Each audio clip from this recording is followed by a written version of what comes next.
भाई कह रहे थे 7 तारीख को तैयारी करेंगे। वो पाकिस्तानी भी यही सोच रहे, अभी तो आने वाले तैयारी नहीं कर रहे, उनका बंदोबस्ती कर दिया भैंस की आंख।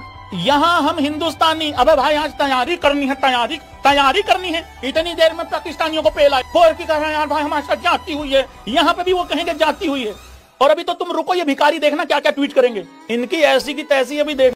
वेल डन अफगानिस्तान के तालिबान, वेल डन भाई, वेल डन। क्या जबरदस्त न्यूज आई है अफगानिस्तान के तालिबान की तरफ से। Let's start with this very specific allegation of 5 fighter jets shot down. Where's the evidence for that, sir? It's all over the social media.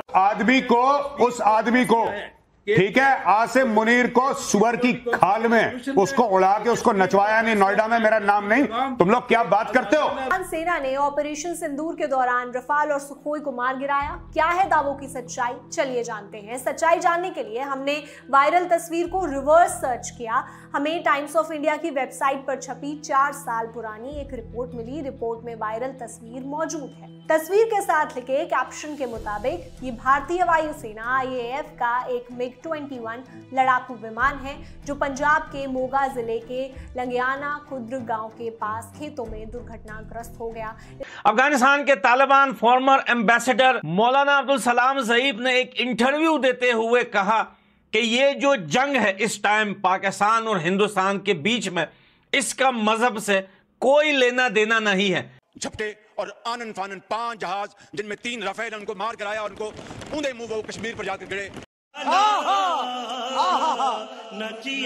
और जंग छिड़ गई है इंडिया पाकिस्तान की। पाकिस्तान ने यहाँ से 4 अपने जंगली जहाज भेजे थे, जिसमें से 2 वापस आ गए और 2 नहीं है। ये अपडेट सिर्फ मैं आपको दे रहा हूँ क्योंकि मैं इस वक्त यहाँ पे हूँ और यहाँ पे करंट जंग चल रही है इस वक्त। जो हमला करना था पाकिस्तान पे वो तो कर दिया, स्ट्राइक हो गई इंडिया की तरफ से, तो फिर मोदी साहब ने ये वाला विजिट कैंसिल करने की क्या जरूरत थी? तो इससे पता चल रहा है कि पिक्चर अभी बाकी है मेरे दोस्त। ये मैं नहीं कह रही, आपको पता है कि ये किसने कहा है? पिक्चर अभी बाकी है, कहा है इंडिया के फॉर्मर आर्मी चीफ ने। Can you imagine? आपने कभी नहीं देखा होगा। भारत और पाकिस्तान के बीच छिड़े ताज़ा तनाव के बाद दोनों देशों की सैन्य क्षमता पर बात एक बार फिर शुरू हो गई है। आइए जानते हैं कि भारत और पाकिस्तान के पास कौन कौन सी मिसाइलें हैं और उनकी एयर डिफेंस सिस्टम क्षमता कैसी है।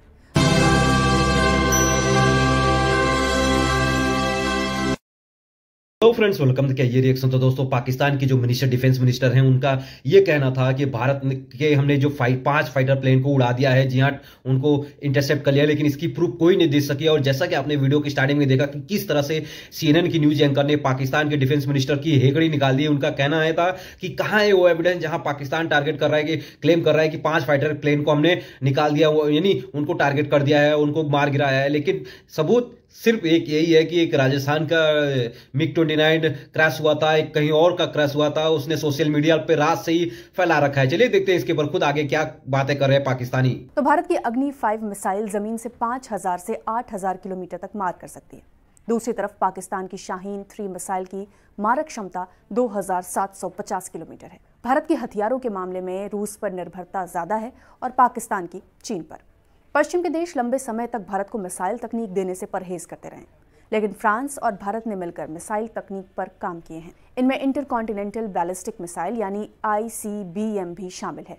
दुनिया में केवल 7 देश हैं जिनके पास ICBM है। रक्षा विश्लेषक हैरिसन कास ने द नेशनल इंटरेस्ट में लिखा है कि भारत उन चंद देशों में शामिल है जिसके पास एंटी बैलिस्टिक मिसाइल सिस्टम है। भारत के पास मिसाइल डिफेंस सिस्टम में 2 तरह की मिसाइलें हैं। पहली पृथ्वी एयर डिफेंस PAD मिसाइल, जो कि ज़्यादा ऊंचाई पर मिसाइल हमले को रोकती है, और दूसरी है एडवांस एयर डिफेंस AAD, जो कम ऊंचाई वाले मिसाइल हमलों को रोकती है। भारत की एंटी बैलिस्टिक मिसाइल सिस्टम के बारे में उम्मीद की जाती है कि कम से कम 5000 किलोमीटर की दूरी से आने वाले मिसाइल हमलों को रोकने में ये सक्षम है। भारत ने रूस के साथ मिलकर ब्रह्मोस और ब्रह्मोस 2 हाइपरसोनिक क्रूज मिसाइल को भी विकसित किया है और इसे जमीन, हवा, समुद्र और सब सी प्लेटफॉर्म से लॉन्च किया जा सकता है। हैरिसन कास का कहना है कि भारत के पास पारंपरिक और परमाणु हथियारों से लैस मिसाइलों के कई विकल्प हैं, साथ ही मिसाइल हमलों को रोकने की भी क्षमता है। दूसरी तरफ पाकिस्तान के पास भी पारंपरिक और परमाणु हथियार वाली मिसाइलों के कई विकल्प हैं। कहा जाता है कि दोनों देशों ने एक दूसरे के खतरों को देखते हुए अपनी मिसाइल क्षमता को आगे बढ़ाया है। लेकिन भारत की तरह पाकिस्तान के पास ICBM का विकल्प नहीं है। कई रक्षा विश्लेषक मानते हैं कि पाकिस्तान को इसकी बहुत ज़रूरत भी नहीं है। हैरिसन कास का कहना है कि पाकिस्तान को भारत के लिए ICBM की बहुत ज़रूरत नहीं है। पाकिस्तान की मिसाइल क्षमता क्षेत्रीय लक्ष्य को हासिल करने में सक्षम है। भारत के जाने माने रक्षा विश्लेषक राहुल बेदी कहते हैं कि मामला ICBM तक आएगा तो फिर कुछ नहीं बचेगा। राहुल बेदी कहते हैं कि ICBM का फ्लाइंग टाइम 15 से 20 सेकंड है। ICBM एक स्ट्रैटेजिक वेपन है और भारत ने इसे चीन को देखते हुए विकसित किया है। 1998 में जब भारत ने परमाणु परीक्षण किया था तब अटल बिहारी वाजपेयी ने बिल क्लिंटन को लिखे पत्र में यही कहा था। पाकिस्तान ने चीन के साथ मिलकर शाहीन सीरीज की मिसाइलें बनाई हैं। पाकिस्तान की शाहीन मिसाइलें शॉर्ट, मीडियम और लंबी दूरी की मारक क्षमता रखती हैं। Pakistan anti ballistic missile system पर भी काम कर रहा है ताकि भारत के हमलों का सामना किया जा सके। हैरिसन का कहना है कि पाकिस्तान के पास HQ-9BE है, लेकिन भारत अगर ब्रह्मोस का इस्तेमाल करेगा तो पाकिस्तान के लिए रोकना आसान नहीं है। पाकिस्तान की संसद में ब्रह्मोस सुपरसोनिक मिसाइल को लेकर विपक्षी सांसद चिंता जताते रहे हैं। मई 2022। क्योंकि ये बात क्यों कही है, सारा इंटरव्यू आपको ट्रांसलेट करके बताता हूं।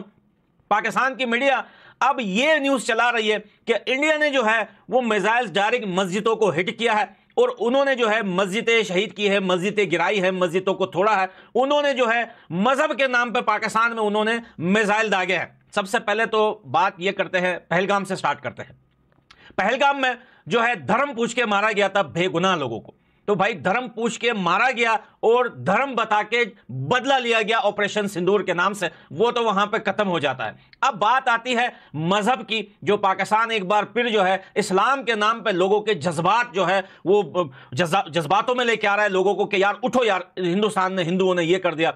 लेकिन अफगानिस्तान के तालिबान ने अभी जस्ट आधे घंटे पहले उन्होंने एक इंटरव्यू देते हुए कहा कि भैया ये जो जंग है इसका मजहब से कोई लेना देना नहीं है। उसने ये भी कहा है कि पाकिस्तान में जितने बलोच और पठान हैं, स्पेशली उन्होंने अफगानिस्तान के लोगों को भी मेंशन किया कि भैया बिल्कुल इस जंग में पाकिस्तान का साथ नहीं देना है, पाकिस्तानी आर्मी का साथ नहीं देना है। ये जंग जो है वो पाकिस्तानी आर्मी, पंजाबी और हिंदुस्तान के बीच में है।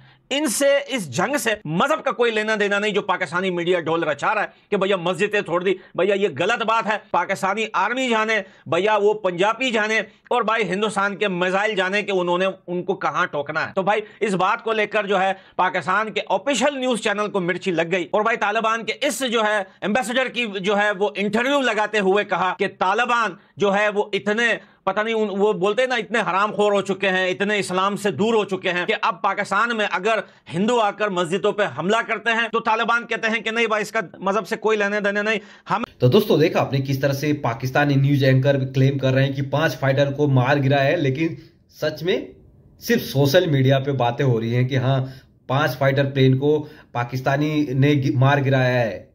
लेकिन ये सबसे बड़ा झूठ है और CNN के एंकर ने भी अच्छे से उनकी कुटाई कर डाली कि कहां है तुम्हारे पास प्रूफ।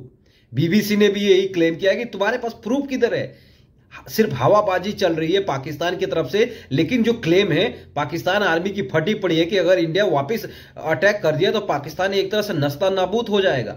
लेकिन पाकिस्तानी है कि सिर्फ हवाबाजी लगे पड़े हैं कि हाँ एक वो क्रिकेटर क्या भट्टी नाम है उसका, रात से ही उसके मैं देख रहा हूं वो पोस्ट पे पोस्ट, फेसबुक पे पोस्ट डाले जा रहा है कि हमने 2 टारगेट कर दिया, हमने 5 टारगेट कर दिया। लेकिन सिर्फ हवाबाजी चल रही है पाकिस्तान की तरफ से।